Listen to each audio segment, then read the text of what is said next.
자, 이번 순서는요, 동아일보 신석호 국제부장, 그리고 신인균 자주국방 네트워크 대표도 함께하겠습니다. 두 분 어서 오십시오. 자, 명품 헬기로 알려진 수리온. 자, 이 수리온이 총체적 결함이 있었다는 감사원 결과 발표가 있었습니다. 자, 이에 대해서 자, 방위사업청에서는요, 확인을 하겠다라는 입장을 내놓은 상태인데 어떤 내용인지 들어보시겠습니다. 수리온 헬기에 물이 샌다, 비가 샌다는 그런 내용이 있다는데 감사와 관련해서 세부적인 내용들은 현재 접수돼서 세부적인 검토가 진행 중에 있습니다. 추후에 종합적으로 한번 저희들이 검토한 결과들을 설명드릴 수 있습니다. 근데 물이 샌다는 건 모르고 있었습니까? 그럼 방사청에서? 물이 샌다라는 그런 부분에 대해서도 관련 사항들을 파악을 하고 관련 조치들이 이루어진 것으로 알고 있습니다. 물이 샜는데 다 봉합을 했다는 거예요? 다 예, 고쳤다는 관련 거예요? 조치가 이루어진 것으로 현재 저희들은 파악하고 있습니다. 그러니까 지금은 물이 새는 헬기가 없다는 거죠? 그 부분은 한번 제가 사업단하고 확인을 해드리도록 왜냐하면 이게 하겠습니다. 중요한 부분. 60대 전체가 다 물이 새는 건지. 이미 조치가 식별돼서 조치가 이루어진 것으로 계략 확인을 드렸습니다. 아시는 바와 같이 이미 감사 결과를 접수를 해서 현재 세부적으로 검토가 진행 중에 있습니다.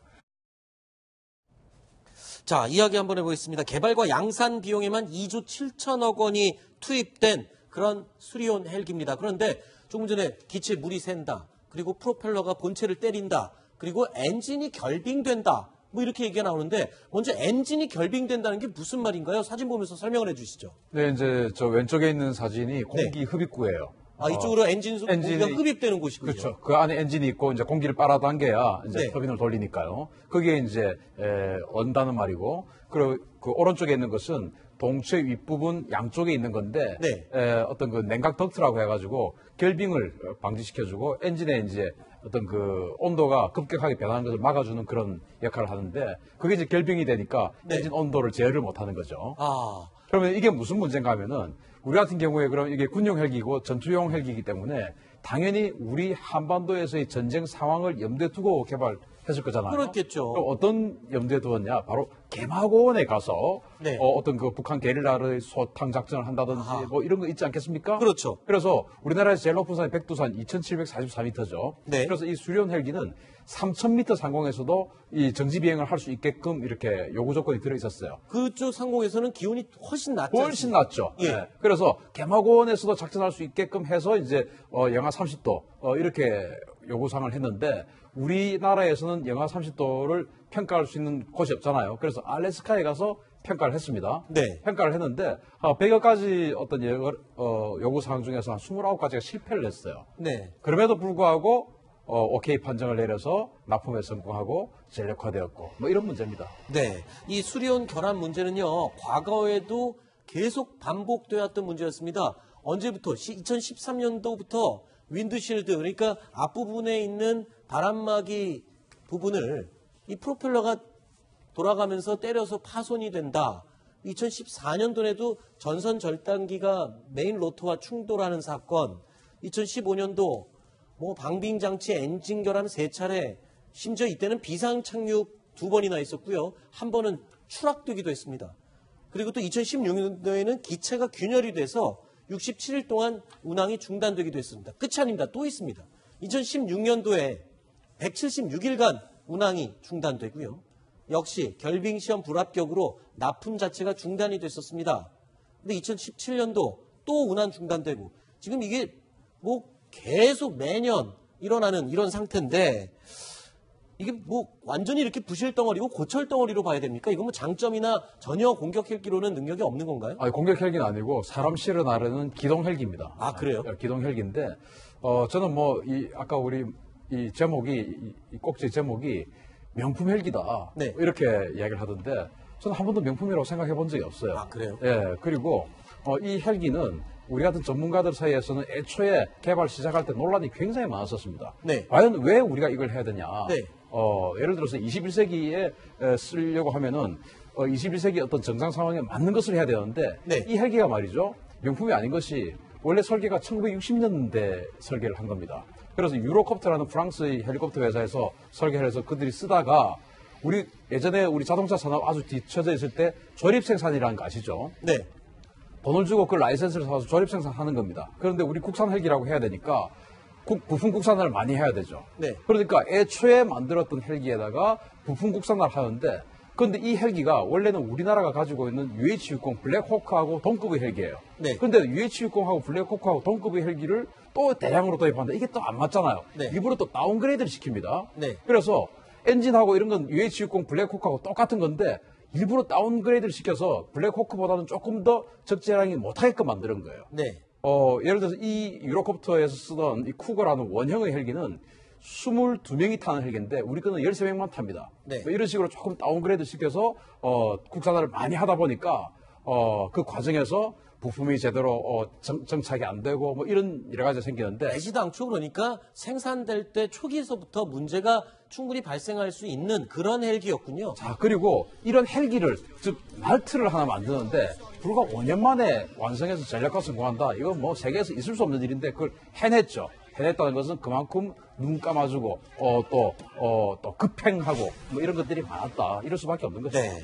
자, 그런데 감사원에서도 밝혔듯이 문제가 후속 개선 조치로 계속 나왔는데도 불구하고 아무런 조치가 제대로 나오지가 않았어요. 그러니까 조금 설명하신 것 같이 그렇게 무리하게 하다 보니까 뭔가 많이 문제가 생길 거 아닙니까? 그러니까 부족한 걸 인정한 예. 거잖아요. 그러니까 그래서. 수리온 같은 경우에는 자세히 보시면 바퀴가 달렸어요. 네. 헬리콥터인데 바로 위로 뜨는 게 아니라 달려가다가 비행기처럼 뜹니다. 아하. 근데 그때 확 뜨면 이 헬리콥터의 이게 프로펠러가 툭 떨어지는 그런 일이 벌어질 수가 있으니까 그럼 고쳐야 되는데 고쳐라고 지시한 게 아니라 그렇게 고장이 날 수가 있으니까 조심해서 살살 다루라고 한 겁니다. 고장이 날 수 있으니 살살 네, 다뤄라. 그런 식으로 지금 이게 아예 결함을 인정을 하고 계속해서 들어갔던 겁니다. 네. 지금 이 표를 한번 설명을 해 주시죠. 그러니까 이게 어떻게 된 겁니까? 이게 수리온 보급 전력화 이후에 결빙 시험을 하자. 그러니까 결빙이 발견됐는데도 불구하고 그거를 전력화 먼저 하고 나중에 시험하자 이렇게 얘기한 겁니다. 이게 뭐냐면은, 물론 이제 검찰에서 다 조사를 하겠지만, 네. 예를 들어서 이제 방위사업청하고 카이라는 회사하고 네. 이 수리온 60대를 생산하기로 계약을 했어요. 네. 그럼 이 개발하고 생산하기로 계약을 했지 않겠습니까? 그러면 네. 개발 완료는 언제까지, 그리고 납품 완료는 언제까지 이렇게 계약서에 다 넣습니다. 네. 그런데 이 개발 완료와 납품 완료를 지키지 못하면 그때부터 하루 지날수록 지체 배상금이라는 걸 하루에 수억씩 내게 됩니다. 그러면은 결빙 상태가 안 됐기 때문에 결빙이 해소가 안 됐기 때문에 그럼 납품 아직 못 받는다라고 육군에서 주장해버리면은 납품을 못하게 되면 저 카이는 계속 하루에 수억 원씩 벌금을 계속 내고 있어야 되는 것이죠. 네. 그러면 카이에 고용된 또 예비역 장군들 있지 않겠습니까? 네. 그 예비역 장군들이 현역에 있는 후배들한테 그러지 말자. 네. 하고 그거 하려고 또 그분들 모셔왔지 않겠습니까? 네. 그렇게 해서 그냥 납품에 성공하고 결빙 시험 그거는 나중에 전쟁 지금 바로 날 거 아니니까 나중에 하자. 그 예를 들어서 재작년에 전쟁 났으면 어떻게 해요? 네. 개발고 못 가는 거 아닙니까? 근데 네. 그 전쟁 지금 바로 날 거 아니니까 나중에 하자. 이런 식으로 와서 여기까지 온 겁니다. 자, 정리해 보겠습니다. 2012년 12월에 수리온을 보급하기 시작했습니다. 그런데 전력화 먼저 하고 결빙 시험을 한번 하자라고 했는데 2015년도에 세 차례 추락하고 비상 착륙하고 수리온 사고가 계속 발생합니다. 그러니까 이렇게 됩니다. 안 되겠다. 미국 가서 결빙 성능 시험을 좀 하자 했더니 101개 항목을 다 해봤는데 그중에 29개나 미달되게 됩니다. 그러면 당연히 납품을 중단해야 되잖아요. 그래갖고 납품 중단 결정을 했는데 아무 조치도 없이 다시 또 수리온 납품이 재개가 됩니다. 그러면 당연히 문제가 있는 거를 중단해야 되는데 다시 납품 재개하면서 조건이 그겁니다. 나중에 또 성능 보완을 약속한다. 이게 도대체 이게 어떻게 이럴 수가 있습니까? 문제가 있는 헬기인데 계속 공급을 하기로 하고 나중에 성능 검사를 테스트 못했는데 또다시 공급을 하면서 나중에 계속 성능 보완을 해라. 제가 알기로는 결빙 시험 성능을 시험을 통과 못했기 때문에 납품 중단된 게 아니고 제 때는요 결빙 시험 미국 가서 했다고 대대적으로 홍보했었습니다. 네. 저도 그걸 기억하는데 아주 엄청나게 정말 대단한 성공이었다라고 홍보를 했는데 저는 사실 그 홍보 어떤 그 프로그램을 보고 29개나 미달이 됐다는 것은 지금에서야 알았어요. 네. 그리고 이제 비행 중단된 건 사고가 났기 때문에 비행 중단된 거고 아까 이제 세 차례 추락하고 했지 않습니까? 그 중에서 마지막 한 대는 완전 대파가 돼가지고 네. 거의 한 대 새로 생산하는 비용 이상의 비용이 들어가게끔 되어 있습니다. 네. 그리고 이 헬기가 이런 식으로 하다 보니까 결국은 우리 안보에 구멍이 뚫린다라는 네. 것이죠. 알겠습니다. 자, 이번 새 정부 들어서 이 방산 비리의 첫 타깃이 되어서 제대로 뿌리 뽑게 될지 그 첫 카드가 이 수리온 헬기 이 방산 비리의 첫 타깃이 될 것 같습니다. 어떻게 되는지 결과 지켜보도록 하겠습니다.